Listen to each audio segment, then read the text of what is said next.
mon fonctionnement, j'y vais là. Oui. Mon fonctionnement, c'est le fonctionnement des diabétiques. J'ai besoin de manger le Ah, soir ben pour voilà. dormir. Ah, ben peut-être. Bon, alors à chacun son fonctionnement. Non, mais pas à chacun son fonctionnement. Vous appartenez à la catégorie des diabétiques. C'est ça. Bon, voilà. Donc oui, j'ai le fonctionnement correspondant, Oui. qui n'est pas forcément le fonctionnement moyen, Et etc. non, et non, et non. Donc vous ne pouvez pas en faire une norme pour les autres. Non, non. Bon. Et vice-versa. Ah, mais vice-versa, si, parce que la plupart la diabétique, c'est comme une exception à la règle.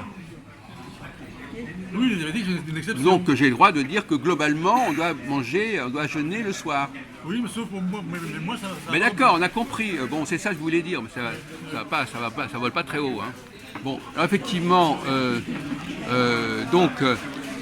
bon, alors vous retenez parce que quand je parle, je peux pas me filmer moi-même. C'est pas. D'accord, pas alors évident. attends. Hop.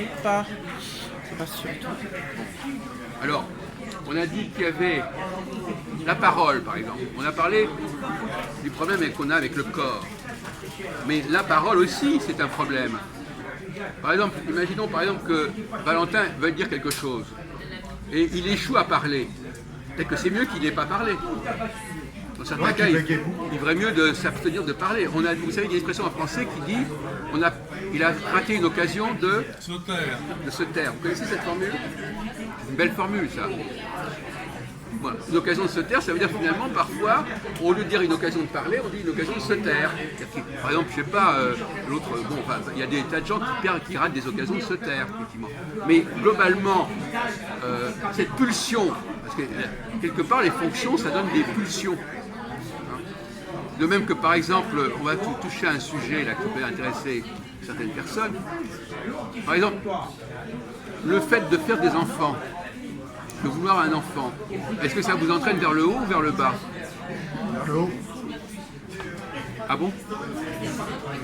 Vers le bas? Vers le haut. Non mais bon, vous dites n'importe quoi. Alors, C'est pour ça que vous n'avez pas de gosse. Comment?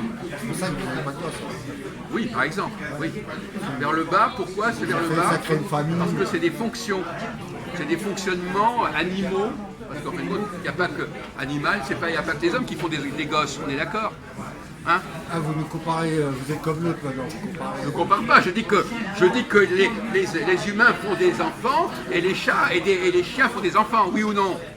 Comparer ou pas comparer, c'est un fait. Hein? Bon, mais n'importe quoi. C'est un devoir. Comment? C'est un devoir. Un devoir. D'accord, c'est un devoir. Oui, mais lui, il est d'accord avec moi. Alors, c'est un devoir pour qui? Pour les gens d'en haut ou les gens d'en bas? Une question religieuse, c'est un devoir.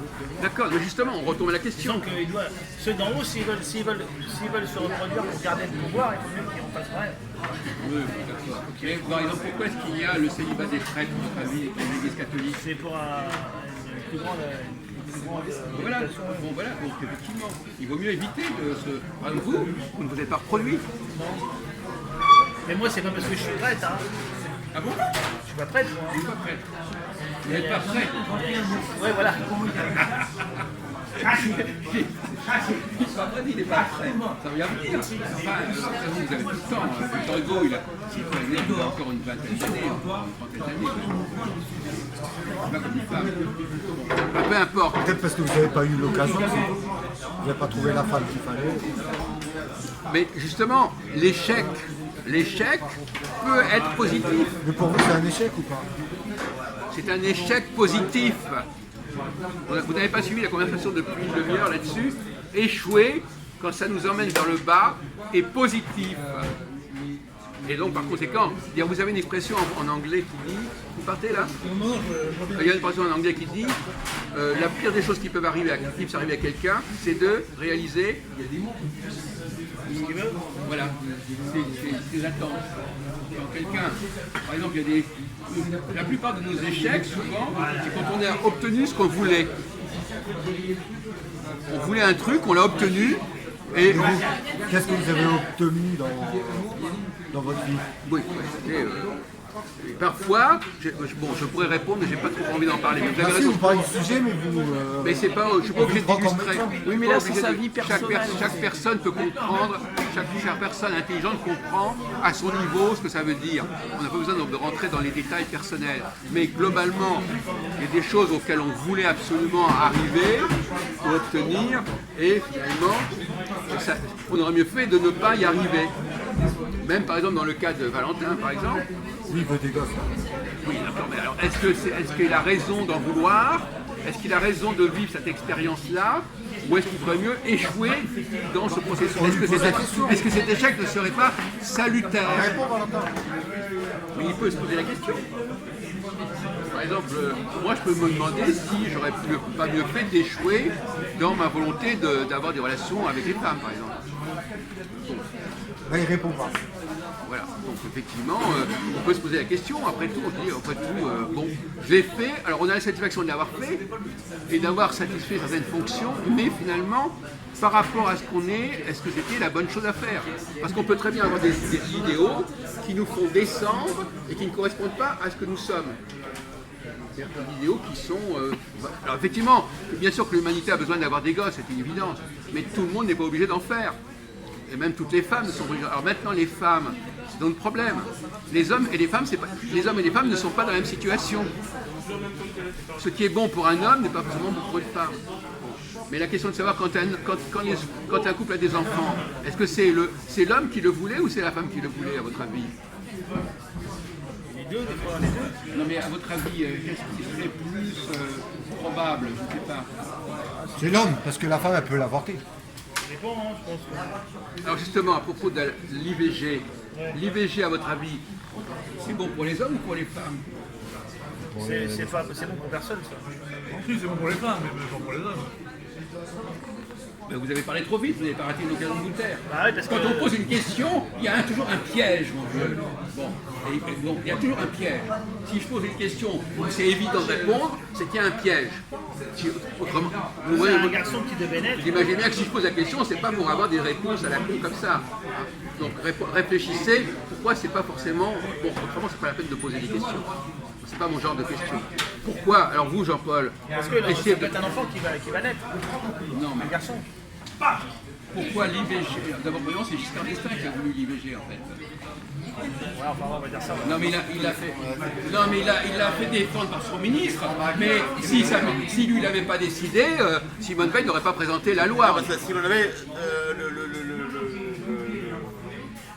le chef de cabinet, je crois, oui, je sais plus si c'est le chef de cabinet, Simone Veil, enfin, je me rappelle, chef de cabinet, peu importe, de Simone Veil, c'était le docteur Pierre Simon, qui était